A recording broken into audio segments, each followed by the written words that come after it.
High School Math 11 explanation for the problem set 34 on graphing exponential and logarithmic functions.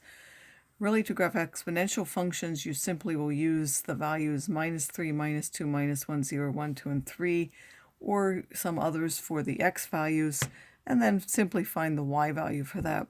For logarithmic, you're going to look at the related exponential function, switch the x and y values, and then transform them based on the logarithmic function. The asymptotes for the exponential functions are going to be horizontal lines, and then the asymptotes for the inverse functions, which are logarithmic, are vertical lines. So since this is an exponential function, you're simply going to use values of x that you might go for -4. You simply want to try these values usually, and they might be too big or too small. So if you try -4, that would give you 2 to the 4th, which is 16. That will give you 32. They're not giving us a scale big enough for that. -3, 1/2 to the -3 is 8, so times 2 is 16. That one will fit on the graph. 1/2 to the -2 is 4, times 2 is 8. 1/2 to the -1 is 2, times 2 is 4.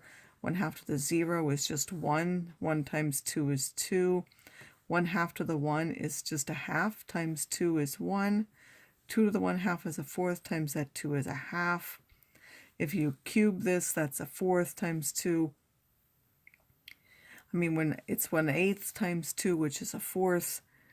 And then this will be 1/8. Then you want to graph the ones that fit, so -3, that will be at 16. -2 will be at 8. -1 will be at 4. 0 will be at 2, which will generally always be this value sitting out here in the front of that exponential part. At 1, it goes through 1, and then the rest of these are going to start going towards the asymptote, the horizontal asymptote, which in this case is the x-axis, because there's no number added out here on the outside. And these will simply get closer and closer, and then you would connect them so that this is going up forever and spreading out for the values, and this, as we get closer to the horizontal asymptote, will just keep getting closer and closer to that. As another example of an exponential function, there is this one where we have a number here. What that will do is it will change so that we have a horizontal asymptote of y is equal to that number out in the front of -2. So we can first sketch in that asymptote. It will get closer and closer to that line and never cross that. Still, we're going to put in the values. If you put in -3, now I won't go to the -4, and in fact, I believe even if we go to 2, that will go off. So if we put in a -3, 2 to the -3 is an eighth, that's a half. With that, will give you -2.5. If you raise that to the -2, that's a fourth, times that is -1, -2 is -3. This is a half of that. So if we put in -1, that's a half of that. That's -2 minus another 2 is -4. If you put in 0, that's a 1, times that -4 is -4. -2 will be -6. If you put in 1, that's 2, times -4 is -8, -2 is -10. Of course, you can put those values in your calculator, and if you put in 2, that's -18. So at -3, it's -2.5. At -2, it's -3. At -1, -4. At 0, it's -6. At 1, it is -10. And then at 2, it's -18. The other way, if we found values, they would keep getting closer and closer to the horizontal asymptote. So this will go something like this and come down this way. Now for the logarithmic functions, we're going to first look at the related exponential function. And just like these had horizontal asymptotes, these will have vertical. They'll depend on the part on the inside now. So that will have a vertical asymptote of x equals 3.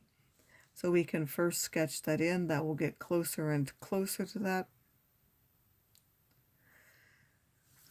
So first we're going to look at the related exponential function. So this is log to the base 2. So we're going to look at 2 to the x to get the basic values, and then we'll transform them.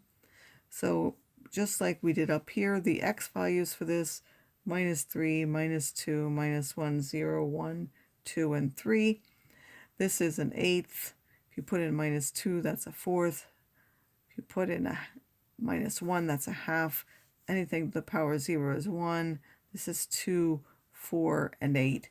Now, how are we going to transform them? So anything from here, the first thing that we're going to do is we'll switch the x and the y because they are inverse functions. So whatever was in this column will end up here, and whatever was in this column will end there.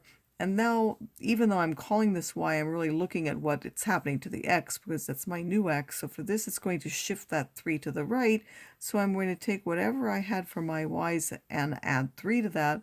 And then my x's, even though I'm writing x, that's really the new y. This transformation is shifting that down 2. So I would be shifting down 2. So I'm going to take these y values and add 3. Those are going to be my new x values for the logarithmic function. So I'll have 3 and a fourth, 3 and a half. I add 3, I get 4. I'll have 5, 7, and 11. And the y values for those, I'm going to look at the x's and subtract 2. So if I subtract 2 from that, that's -5, -4, -3, -2, -1, 0, and 1. And then we'll graph whatever fits. So at 3 and an eighth, which is really close to the 3, it's at -5.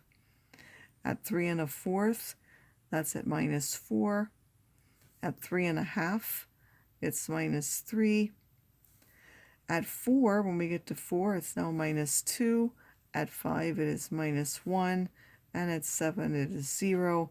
And the 11 is off of the scale that they've given us. So it will go like this. This means, though, that this is going up forever and ever. And it won't reach 1 until it gets to 11. So I made it steeper than what it was. For this, we're also asked to find the domain and the range. The domain, because it has a vertical asymptote of x equals 3, everything has to be bigger than 3. And the range for all logarithmic function are all reals.